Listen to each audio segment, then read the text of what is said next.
Hey guys, Pete Mercer here. Now I know what you're thinking. Of course cardio is going to make me lose weight. That's the point of it. Well, no it's not. But yes it is at the same time. It depends on your outlook and what you want to achieve. So let's break it down a bit. So let's go along the conventional route let's get a scenario. So maintenance calories, 2000, that's what you're on. And you're doing cardio 3 times a week at steady pace. Yes, if that's your situation, that's your scenario, and your steady pace is conventionally, let's say, 60% of your maximum heart rate, the generally accepted steady pace tempo, whatever it is. I don't know who made it up, but whatever.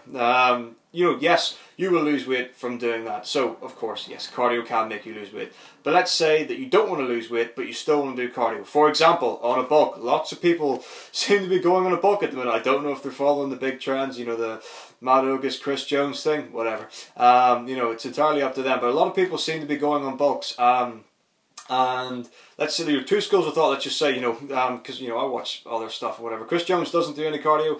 Matt August does do cardio, but they still put on weight, and they can still pack on the pounds if they need, as and when they need to. So that's 2 different schools of thought. So let's say some people might be scared and think that if I do cardio, I'm going to lose weight. I'm not going to be able to put on as much mass. I'm not going to be able to put on as much muscle. Which is what their goal might be. So let's see, how can we do that? So same scenario. Let's say maintenance calories 2000, and let's say your bulking calories are 2000, and you're doing your steady pace cardio 3 times a week for 40 minutes. Yeah, you're not going to get, you're going to not necessarily lose weight, but you're not going to gain as much as if you didn't do the cardio. So how can we change our cardio routine to accommodate our bulking needs? Scale down the intensity. It's that simple.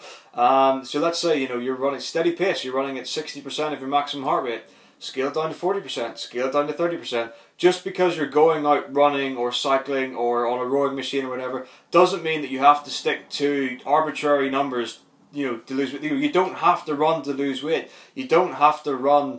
To sprint and do races. You don't have to run to get lean as you would for a marathon. Like you look at sprinters, they've got big packed full muscles in their legs, and you look at marathon runners and they don't. It's because of the style they train in. But if you're just doing it recreationally, or you're doing it for fitness reasons or bodybuilding reasons, and not to compete for specific running or events that use them, you can change it. It's infinitely variable. You can go from a steady walk to a light jog to a medium jog, and you can do sprints, and your heart rate will adjust accordingly, depending on what you're doing.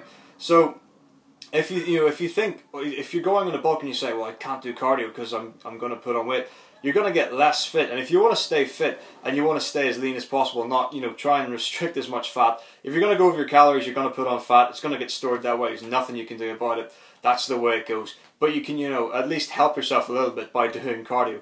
And one way of doing it while still being able to bulk effectively and as quickly as you need is by scaling, not scaling back your cardio. You can still do cardio 3, 4, 5 times a week, but just reduce the intensity of it, or reduce how long you do it for, and that will affect the amount of calories burned. So I'm a great believer of I started running a year or 2 before I started lifting, and got really into it, and I still do it all the time. So I wouldn't stop doing cardio, even though I am on a bulk at the minute, and I'm putting on weight and the rest of it. I'll probably do some updates soon. But I haven't scaled back. I've scaled down the intensity of my cardio, but I haven't stopped doing it. I haven't reduced the amount that I do it because I enjoy running for the sake of running, basically. So I'm not going to stop doing it just because I want to try and put on more weight, because I can adjust the cardio to suit the macro nutrient and food needs. So they go hand in hand. It depends on what kind of lifestyle you lead, really.